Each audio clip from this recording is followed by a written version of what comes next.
Balaca sabahın xeyir, balaca nuş olsun. Dur. Kız geldi yanıma. Dur, Hadi bu bir qismət çörək yedənə səhər-səhər. Ana çörək yiyip. Bir dakika gözlem ben.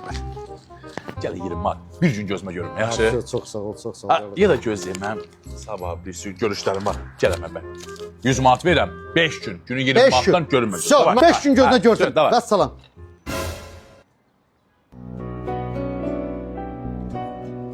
Balaca. Elə bilirsən mən bu pula görə sənin yanına gəlirəm hər dəfə.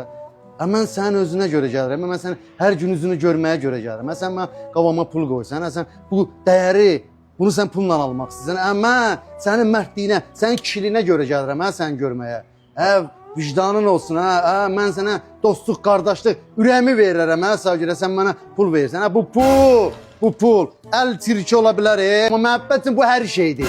Məhəbbət ömrü boyu işləyib, əziyyət çəkib, heç vaxt dostlarından pul söhbət eləməyib. Kim nə verər, 20-dən 25-dən verir. Məhəbbət, bu pul bugün var, qaqa sabah yoxdur, yoxdur, qutardı.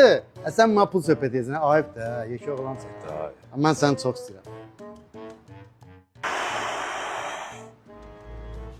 Yazıq məhəbbətə, sən pis yerimdən vurdu. Gələ 100 manatı özü...